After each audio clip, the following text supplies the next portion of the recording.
neighborhood to walk. Yeah.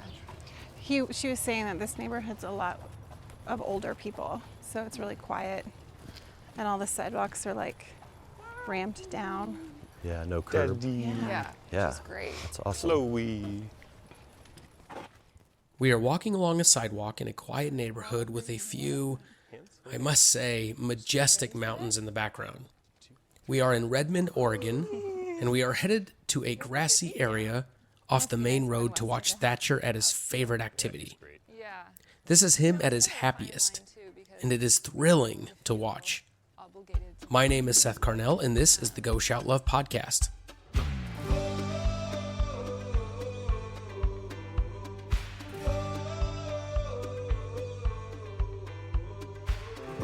This has been one of my favorite recordings because we are able to walk alongside this incredible family on a beautiful day.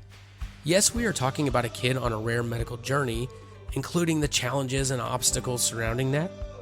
But in this particular moment, those are secondary thoughts as we get to participate in the joy of what makes this kid who he is. Thatcher is thrilled to watch the cars and trucks go by, many of which know him and honk at him as they pass. Today we are hearing from 6-year-old Thatcher's parents, Nicholas and Nicole, who share with us a lot of their journey with Thatcher and everything surrounding his diagnosis. They also have 2 other beautiful kids, Weston, who is a super helpful older brother who also loves basketball very much, and Chloe, who is an active 2-year-old sister. Although we do head back and finish the conversation in their living room, most of this episode takes place outside on our excursion. It is a lot of fun, and plenty of good topics surrounding Thatcher and his incredible journey are covered during our time together. In this conversation is Josh Veach, our executive director, along with Jessica Santo, our family relations director and talented photographer. And I sincerely hope you enjoy this walk to the road with Thatcher. Here we go. So how has it been trying to plan for the school year? Has there been apprehension around that? Yeah, he went to preschool at the preschool for special ed students the last 3 years, but it was only 2 days, Okay. 2 hours a day, which was pretty easy for me to relinquish the control Yeah. there. Can we pick you up? And he was so comfortable there, and he knew the whole team, but this is a whole new ball game. Yeah. Because this is full day, 5 Yep. days Wow. a week that he can go. We're anticipating starting him on a reduced day and just See how it goes. seeing how it goes. Like I said, it helps that I know the staff at his new school because I really trust them and know that whatever's going on, they're going to tell me. Yeah, sure. So Chloe. that helps. But yeah, there's a lot of apprehension about just being away from him all day. Also a lot of excitement for him. Yeah. Just to give him a new opportunity to thrive. And I Sure. bet he'll do so well. He loves being around other kids. He is really social. And he's really routine based. And so the summers can be really hard for him because he doesn't have that routine. And we drop pretty much all of his Chloe. therapies in the summer just to give him a break. He does physical therapy once a week during the summer. She's been his physical therapist since he was 6 months old, and so she comes to our house, and that's wow. great. So we keep that up Yeah. all year round, but so there's not as much routine in the summer, and that can be harder for him. So I think once he gets into the school routine, I think he'll really thrive. Yeah. That's the hope, at least. Yeah.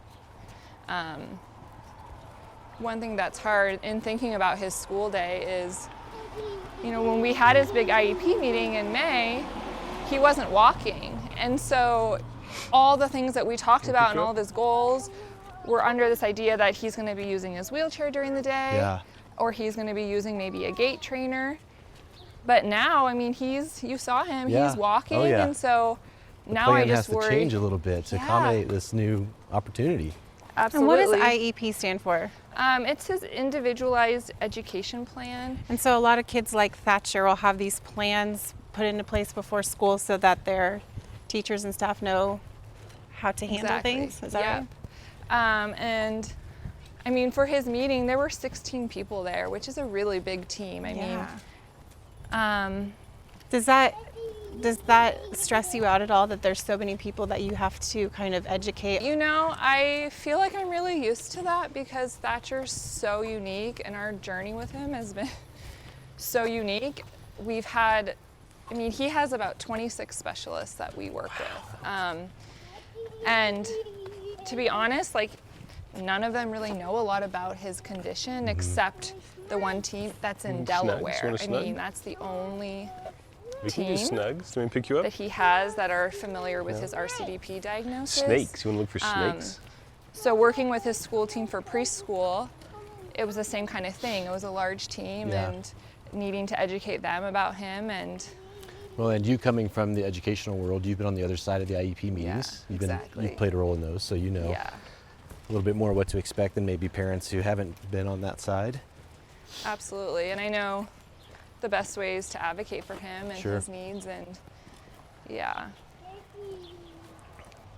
Once he realizes that we're not going to watch the cars, he can sometimes lose it. So watching the cars is going down to this? It's actually going to the end of the road, and then there's like a little kind of green area right on what's called Canal Street. Well, we can go he down loves there. it. We can walk all the way down there. We don't have any plans. I mean, you will It's see a him little at his bit of a ways. Oh my Let's gosh, do let's that do then. that. Absolutely. That's what we want. We want to capture. We're not going to take him away from the cars. Okay. Yeah, and one of the things too about him being in school is, you know, Thatcher is nonverbal, but he's so communicative in other ways. And it takes a while to learn that, of course, about any child, just how he communicates. And so there is a lot of frustration when he feels like he's not being heard. So hopefully that transition in school will go okay. Sure. And I guess you're at They'll that figure it point where you're, as you said, you're kind of going to be able to ease your way into it and adjust as needed and give him the best opportunity to thrive at a pace that's good for him. Absolutely. Yeah. So Nicholas, how would you describe Thatcher's personality? Oh, his personality. Well, I would say he's pretty strong-willed. Yeah. But he's also got a lot of capacity for joy. I mean, he gets very excited. There's certain games that he really loves and looks forward to. Chloe, stay right over He's here, got a okay? great disposition for the most part. Yeah. There's times where he's a little cranky. Yeah. But it's usually like when all of us, right? Yeah. Oh yeah, I'm no different. Yeah, it's usually when he doesn't get to go check out his cars or play a game. I mean, for the most part, he's surprisingly resilient. Yeah. And he's super tough. Super tough kid. Really. He's incredibly active. I mean, he won't sit down. If he's awake, he's moving around pretty much constantly. One thing he's not is kind of chill. He doesn't ever chill out. He's just always wanting to do stuff. Yep. And that's why when he was in his spica cast after his hip surgery, it was so tough because he is used to he's moving all day long, and he literally wasn't able to move.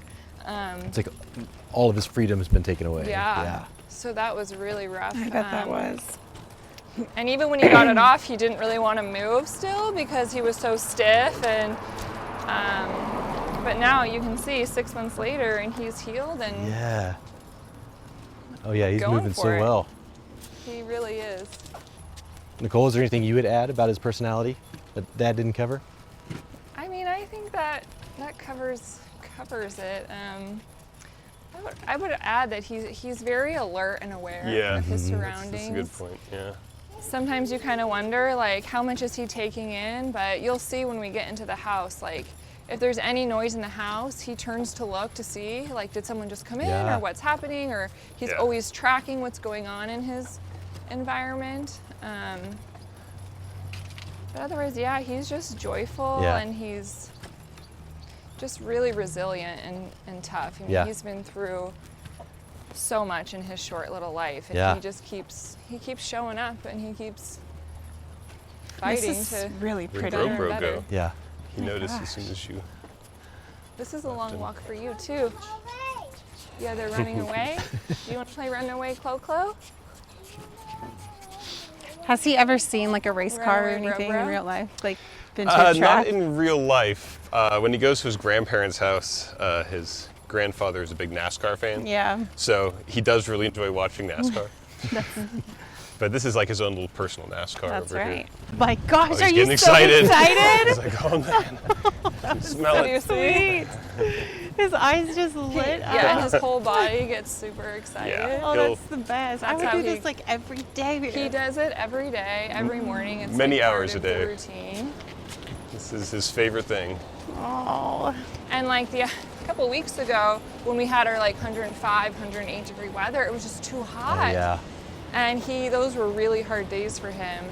And then like the weather cooled, and then we had horrible thunderstorms. We're like, it's not safe. Like we can't Oh go. yeah, And- Thatcher. You know it's coming.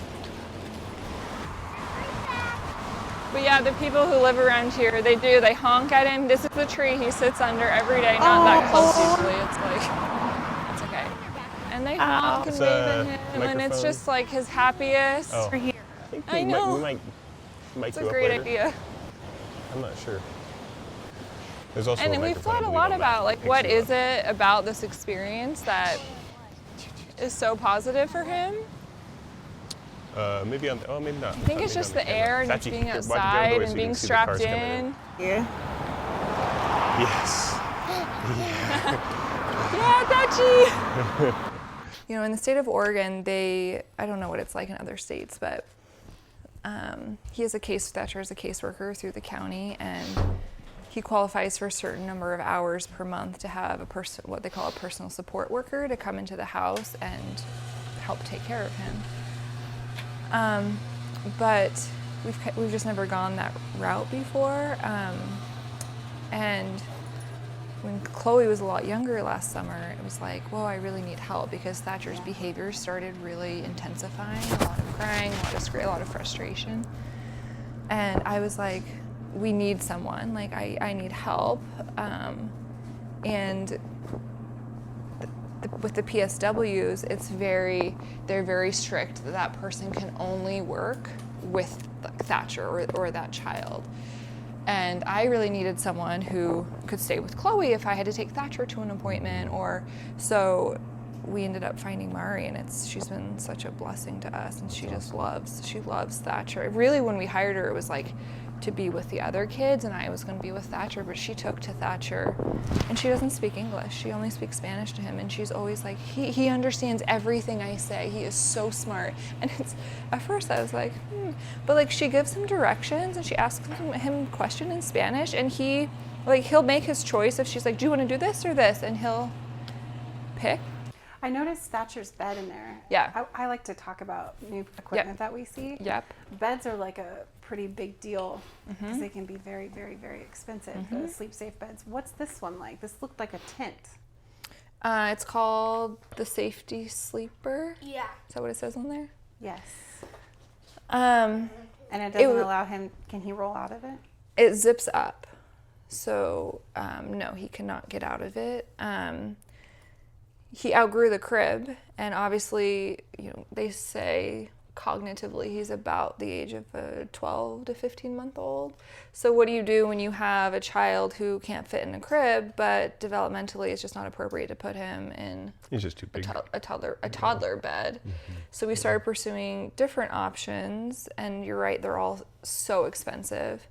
And insurance won't cover any of it. But I fought the insurance and got them to cover that bed. Good for you. And it was a process. Yeah, you do great.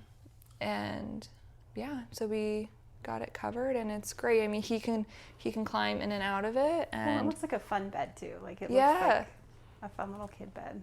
it's fun, and we don't zip it up until like when we go to bed. So he gets in and we read our books, and he just loves it. He's so happy going to bed every night. I think he's just so exhausted from moving all day that by the end of the night he's ready and he's happy. And then Sometimes I sleep with him. yeah, Oh, it's pretty cozy in there. Like a little camp out. Exactly. yeah. So you had to advocate pretty hard for him. Yeah, Nicole is Yeah. by far the most amazing advocate for Weston. Now you, when you were Thatcher. trying to find Sorry, his, Thatcher. And Weston. when you had to try, you were trying to find his diagnosis. I remember you telling me on the phone that you had a room that was like covered with Post-its that looked like a map that you were like trying to find. Yeah. Yeah. Yarn connecting Oh, really? index cards. Yeah, it was pretty incredible. But did it work? It did. After going to... I remember that. Yeah. Sticky notes on the wall. Yeah. Yarn. We went to, I don't know, half a dozen specialists, and they couldn't figure it out, but Nicole figured it out. Which is pretty incredible. Thanks, honey. I was impressed. So of Still those am. Post-its, what were the first Post-its on the wall and what led to those? So basically what I did is I obtained all of his medical records and I sifted through all of them, and the Post-its were done by, year and month. So starting with his birth and just writing everything that happened, because with Thatcher, we can talk about that later, or maybe this is a good segue, but we didn't know that there were any problems when we were pregnant, and he was born 8 pounds, 1 ounce, sent us home with what we thought was a totally healthy baby.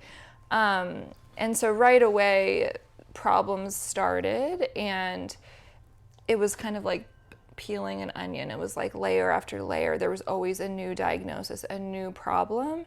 And so really what I ended up doing, like I said, is I put these Post-it notes just trying to connect like what was happening. Like his seizure started right after his first birthday. I'm like, well, what happened? And I'm looking it through his chart. I'm like, oh, he had his MMR vaccine. Whether or not that's related or coincidence, I don't know. But I was just looking all those things up. And ultimately, I don't really know how I ultimately got to the diagnosis. What I would do at night is just research all kinds of different rare conditions, because I knew that he had something rare because of all of the rare things he had going on. Like he had cataracts as a baby. Like that's not just like a coincidence. And then to find out he had skeletal abnormalities, which we didn't find out until last year. There were just multiple things like that I was like, I know there's something else going on. And every diagnosis he had, like, oh, he has cerebral palsy. Well, does he really? Like the neurologist was like, I'm not sure I really want to give you that diagnosis, but we can call it that because it fits the diagnostic criteria. It's useful for insurance purposes to have that diagnosis.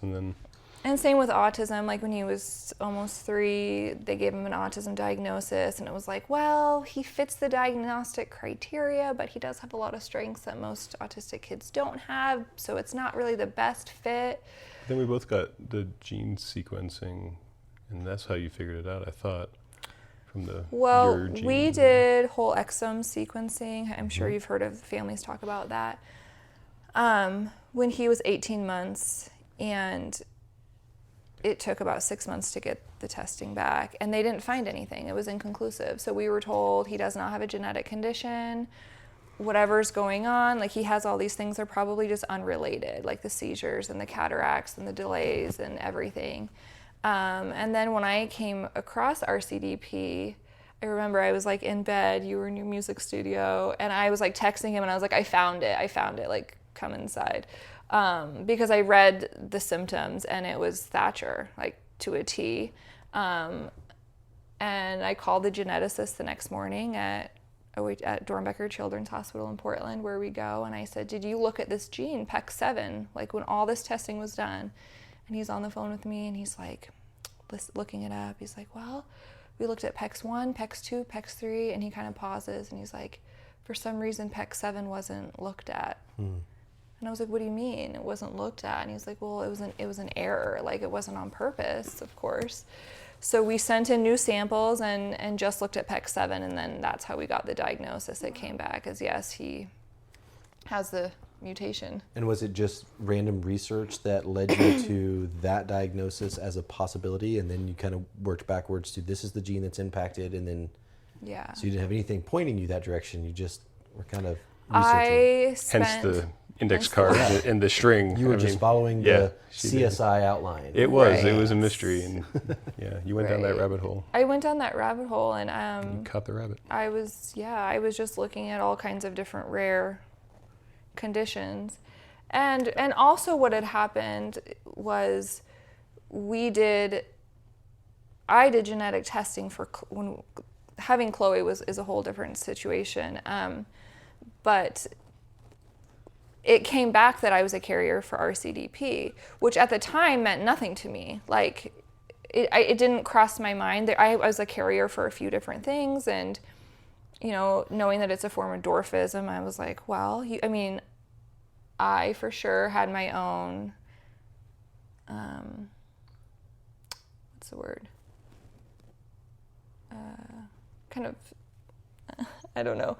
Just like when I thought of people who have dwarfism, I had a certain image in my head, and I was like, well, Thatcher doesn't really fit that, and like he's never been like so low on the growth chart that there's been any reason to suspect that, right? Yeah. And then when we found out he had skeletal abnormalities and he had these birth defects in his hips, I was like, wait a second, wasn't I a carrier for something really odd? And it just became obvious also over time that he just wasn't growing very quickly, and so that was another thing that kind of I started researching that, and that's how we came to the diagnosis. So and just to give a time frame, you're from Thatcher's birth to you kind of recognizing this and actually getting this diagnosis. How long into his life was that? Almost 5 years. So a 5-year journey just to get to exactly pinpointing what it is. What would you say was the driving factor behind that kind of relentless search to get to the bottom of what was really going on versus just kind of saying, okay, well, whatever these kind of more blanket statements that the doctors may give us, we'll just live in that and be okay. Like, what drove I got to figure out what's really going on here? I just thought Thatcher deserved it. Like, he deserved answers, and we deserved answers, and he wasn't going to get the best care and have, like, how could we fully reach his potential if we didn't know what we were dealing with? And what if there was something that could help him? And I just was never comfortable just being like, okay, like, I guess that's just how he is. I mean, I never wanted to give up.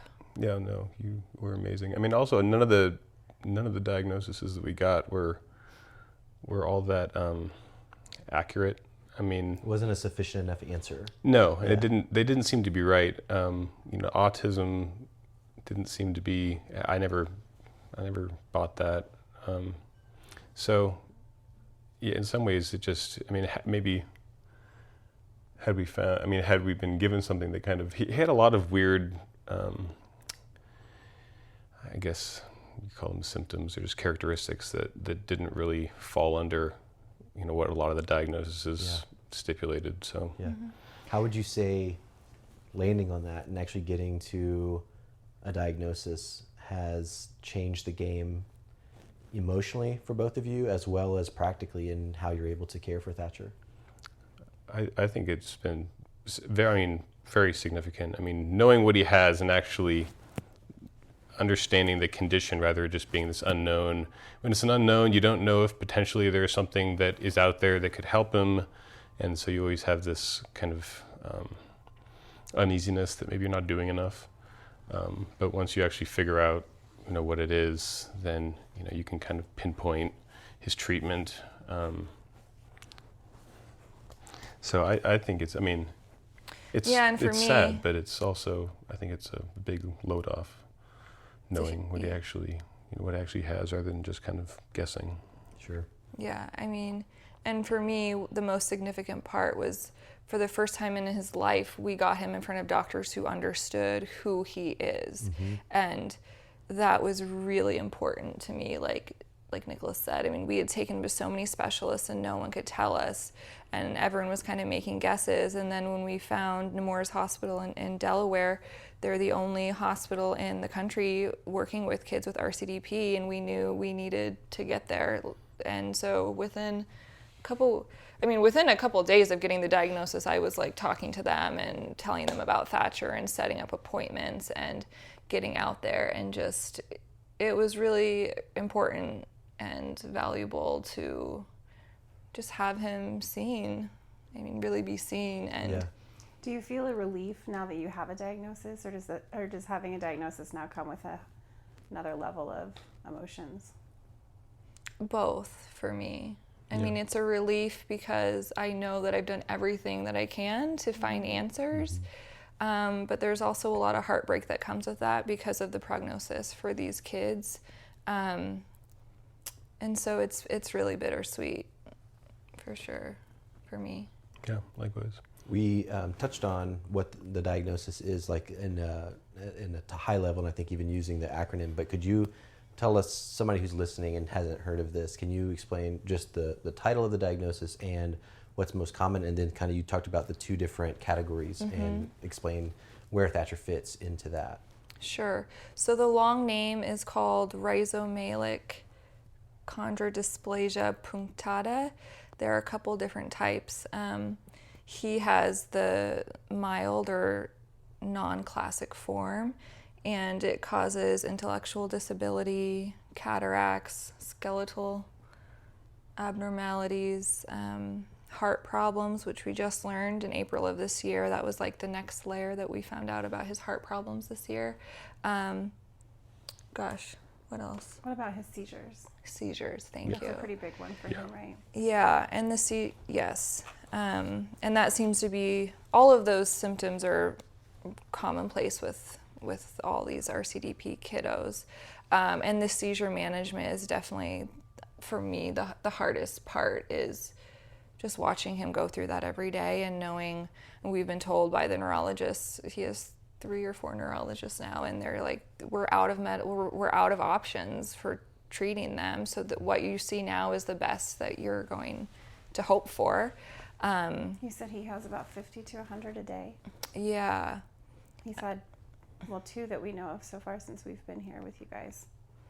Just in the last Yeah, and there hour. were a couple in there. I mean, thankfully. Does he have big one? Like, no, I mean, every seizure is a big seizure, but does he have big seizures where? Grand mal. Yeah. No. It's He's had just one He had one that we know of. Yeah. So when he turned 1 and the seizures first started, he had multiple different types of seizures.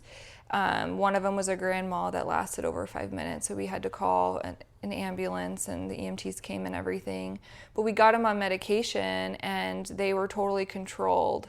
All of the seizure types were controlled for the next year until he turned 2, and then they all started back.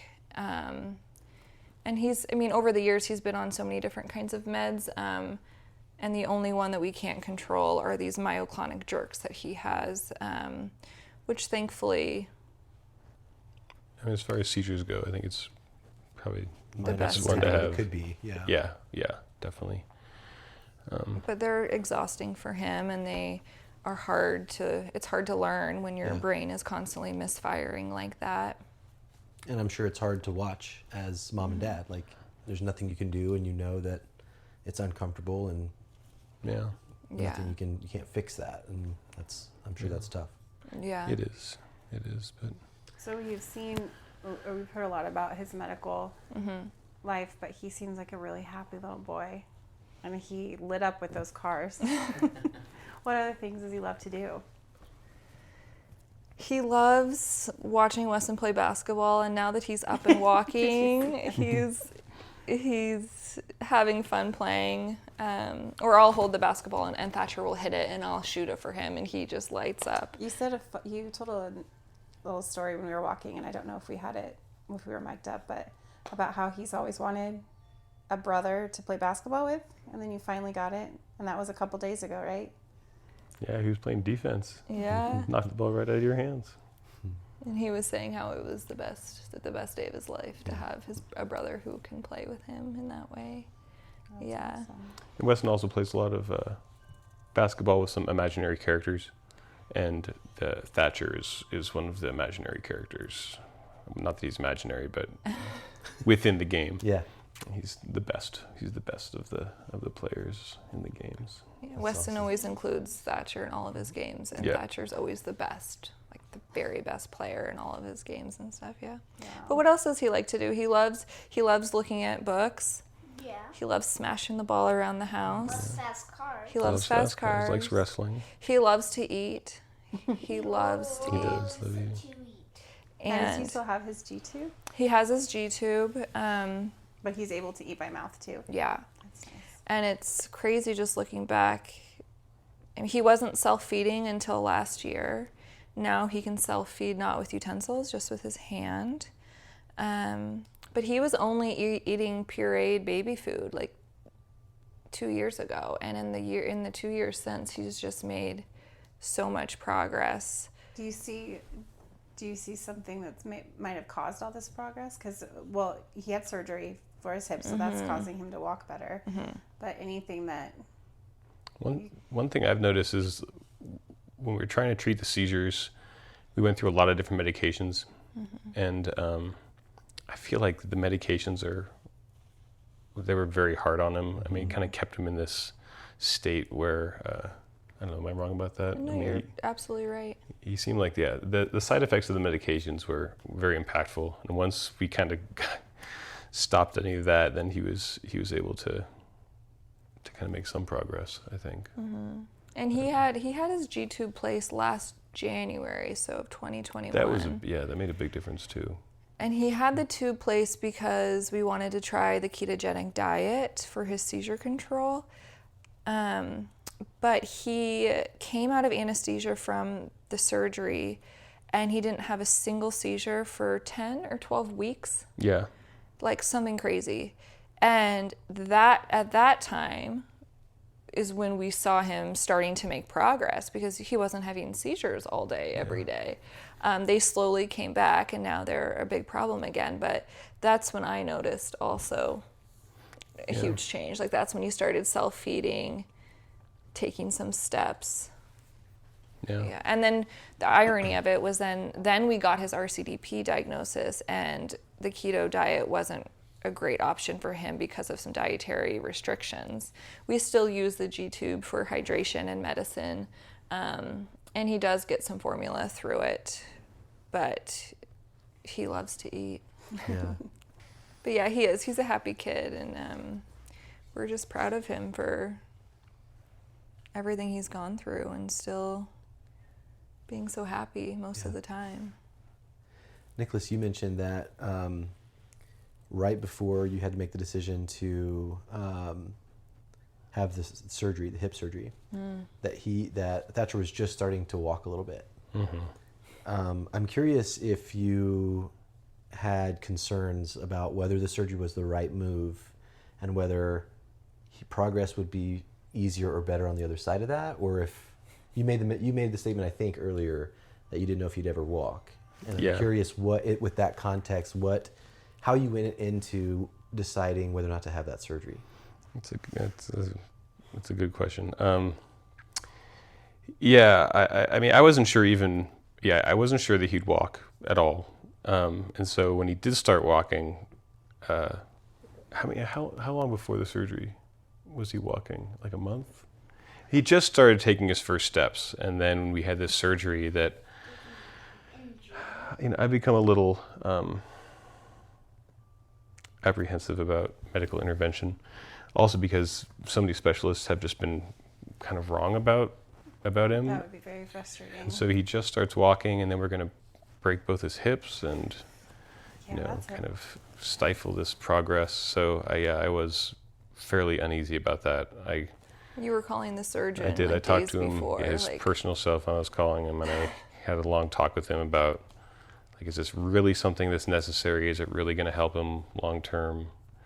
Were you on the same page with him about this? He was more apprehensive than I was. I'm more of a planner, and my thought was more like, we know he needs the surgery. Let's get it done before he starts kindergarten. And I wasn't convinced about he needs the surgery.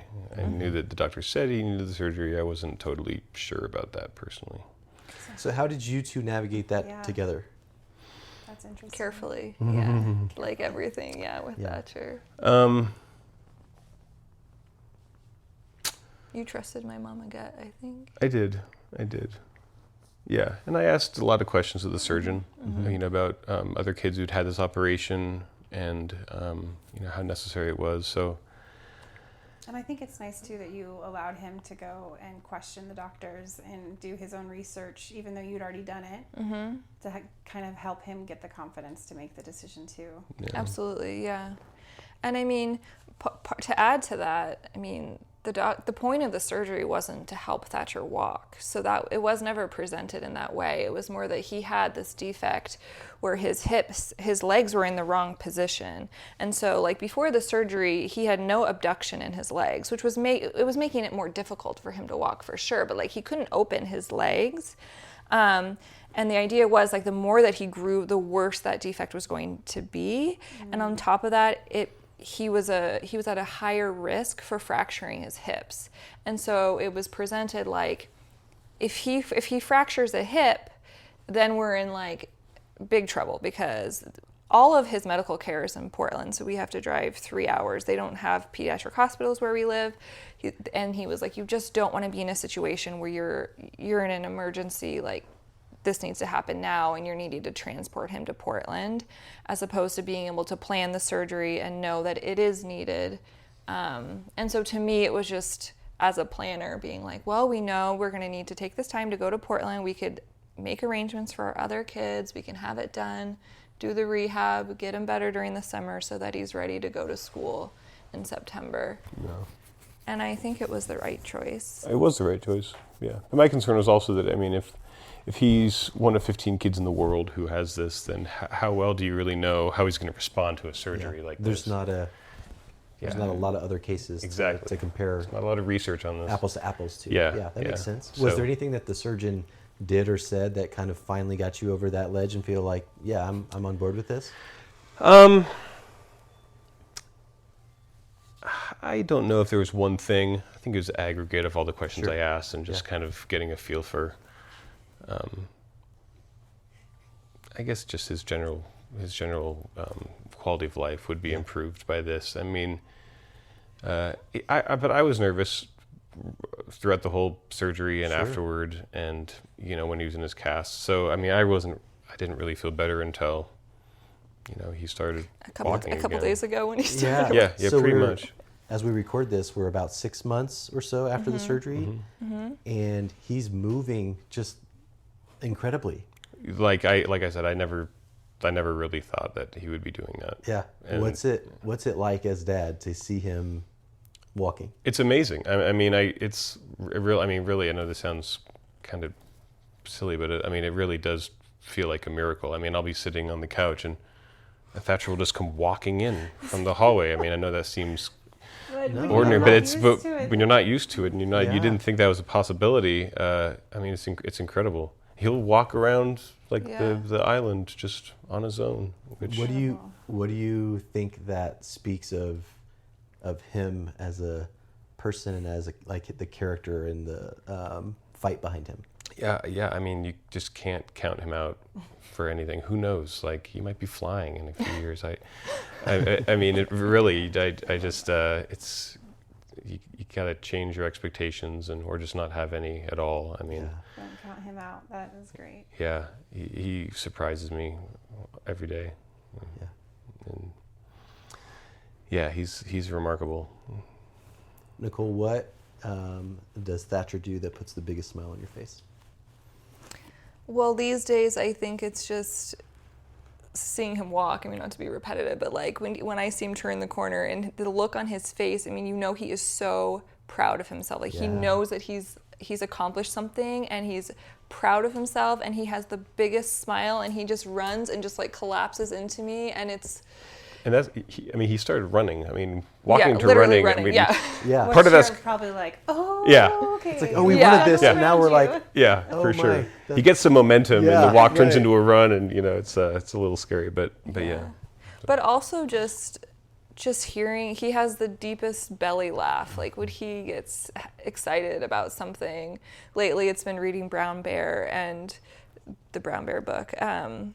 And his favorite page is the black sheep for some reason. And so he flips really fast till you get to the black sheep, and you get to black sheep, and then he's just cracking up. I mean, he's falling over, laughing so hard, and then he wants to do it again. And just hearing that kind of joy and happiness from him, because there are seasons in life with Thatcher that we don't hear that kind of laugh for days or weeks or months. I mean, especially with the hip surgery or when his seizures are really bad for long periods of time, we don't hear that. And so we've learned to not take any of those little moments for granted. I mean, I never thought before I was a mom that I would be like overjoyed watching my 6-year-old turn a corner and walk towards me. I mean, but you just learn to appreciate all of those things because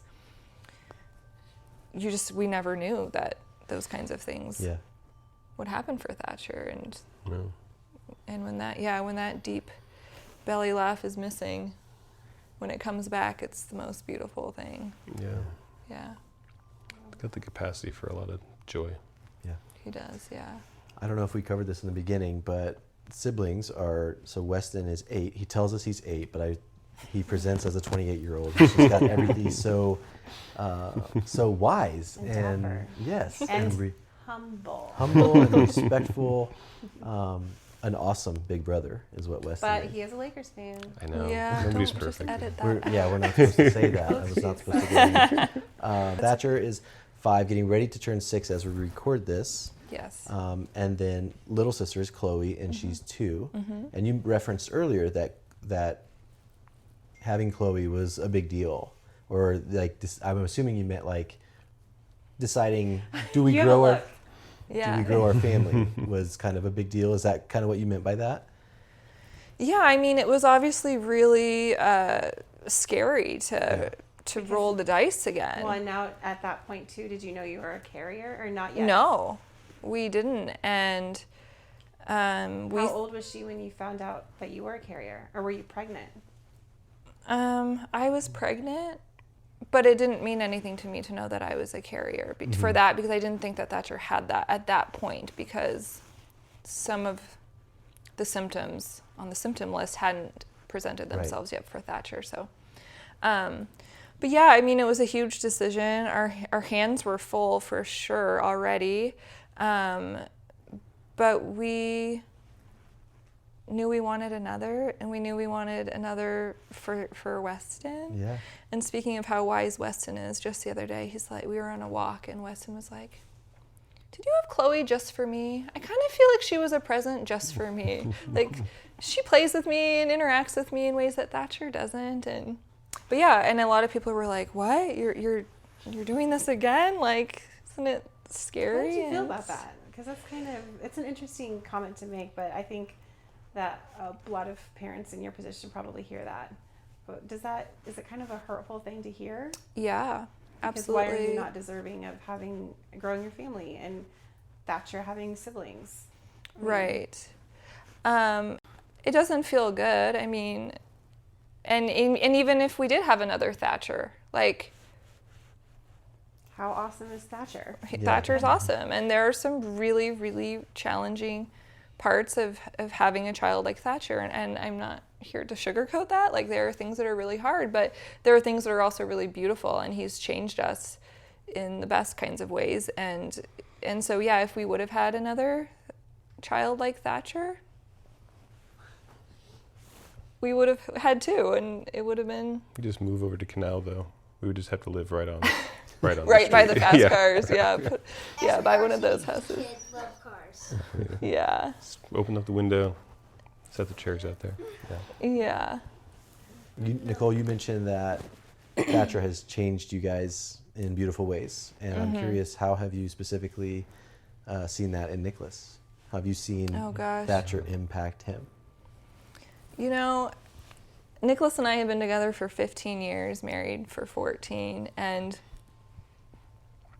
when I met him, he was a musician. You know, he's in a band, he was traveling playing music, and we got married after about a year and a half together. And, you know, I was teaching when we first got married, and he was giving music lessons, and that's how he was making his living. And he was a great dad when Weston was born, but I feel like he became such an excellent father. Not that you weren't with Weston, but Thatcher brought something out in you that I hadn't seen before necessarily. And he was so positive all the time about Thatcher. I mean, when I was kind of spiraling about all these things, was like, it's going to be okay. Like, Thatcher's going to be okay. Like, whatever it is we're dealing with, it's going to be okay. And so he's really just stepped up and become such an amazing support person for me, but just a great father. And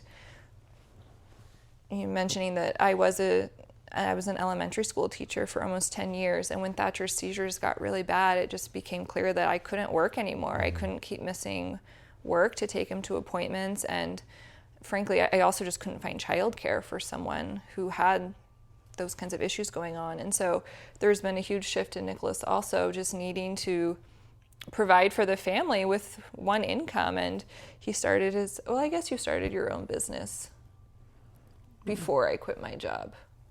I mean, like, that was already in the works, I think. Yeah, it's pretty close to when Thatcher was born. But I mean, now it's like all Just that afterwards. responsibility is on him. And I mean, it's hard being a one-income family. Sure. And those are, I think that's probably the biggest financial impact our family faces, is not being able, having one parent not be able to work. And even with him going back to school, I'm like, okay, not back to school, but to school full time, hopefully. There's still that feeling of like, I think I need one more year, because what if the transition doesn't go well? What if he only can go for 1 or 2 hours during the day? Or what if he has a bad seizure day and I have to come? Like, there's always still that just need to be kind of on call for Thatcher. Sure. So Yeah. that was a long No, winded answer. that was great. But he's really stepped up to That's very sweet. honey. take care of the family, I mean, in all ways. So. Yeah. Nicholas, Well what about you? How would you say about Nicole? Gosh. Well, first off, I mean, Nicole deserves all the credit for all of Thatcher's like diagnosis stuff. I mean, I was a sounding board, but I didn't go down the rabbit hole so much. I was in there all by myself, You were. I was. deep in that hole. I was. Yeah. No, I mean, so Nicole really, she figured out everything that was going on with Thatcher, which, was kind of amazing that, you could figure this out. And no, but Nicole has absolutely stepped up and gone above and beyond, to advocate for Thatcher, and really kind of putting all of her dreams, I guess, and prior dreams and aspirations aside, of teaching and whatnot, so so Thatcher could get the best care. And I mean, it's been incredible the way you've You guys are great. you You guys have a really solid transformed. foundation. You guys are. On that foundation, if you're listening, you didn't just see them fist bump. And it's like they're together saying, We got we're this. here together because of you, and have this mutual respect. With that, what would you say to families that are on a similar stage or on a similar journey, maybe specifically on the relational element of like, hey, How to here's support each other. here's how we go through this. Here's how you can face these challenges, these unknowns as a couple. And of course, not sugarcoated, it's going to be difficult. There's going to be tough days, but here's how you can stick with it together and tackle it together. What would you say to them? I mean, I would say what we say to each other, and we've said since early on in our marriage, is like, we're in it to win it. So that's kind of our little, like, we're going to do what we have to do to make sure that our marriage is strong, and that we do have a good foundation so that we can be the best parents we can be. But I would say just understanding that, like, Nicholas and I deal with things very differently. And so, like, I give him space when he needs it, or allow him to process, new information or a new diagnosis in the way that he needs to. And he shows me that same respect, where like he sees that I'm spiraling, and he gives me that time and to process the way that I need to process.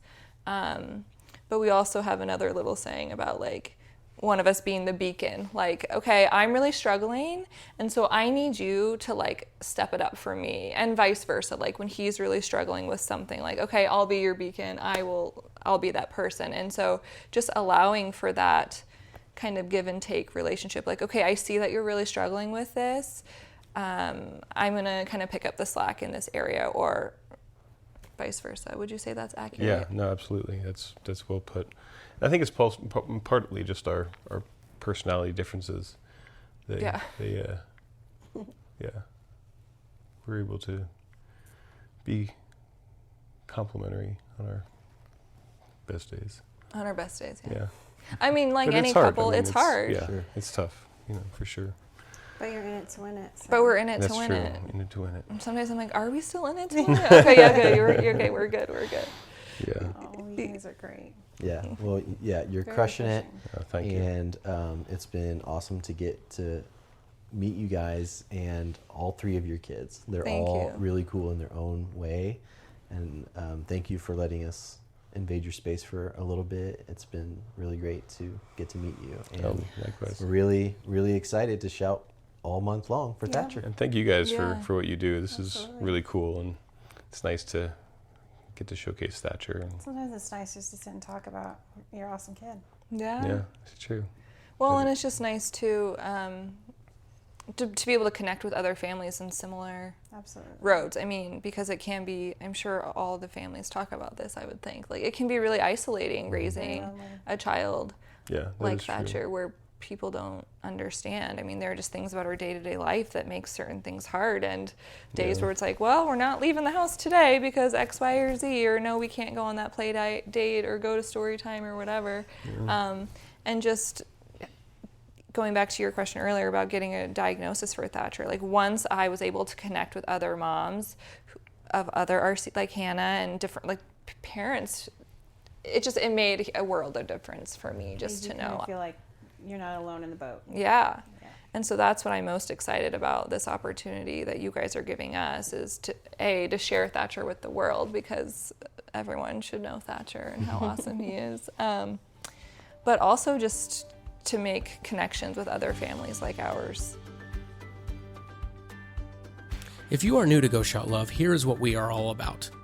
We do amazing things for amazing families with kids on rare medical journeys. Each month we shout love for families through the sale of creative apparel inspired by the kids. This month's Resilient Design is inspired by Thatcher, a vibrant 6-year-old from Redmond, Oregon who loves watching cars and trucks go by. The way he faces challenges head on and remains joyful is the very definition of resilience. Every purchase in November will go toward the purchase of an adaptive stroller and ramp for the front door of Thatcher's home. Visit our website at goshoutlove to support Thatcher through the purchase of a t-shirt, hat, tank top, hoodie, or other items.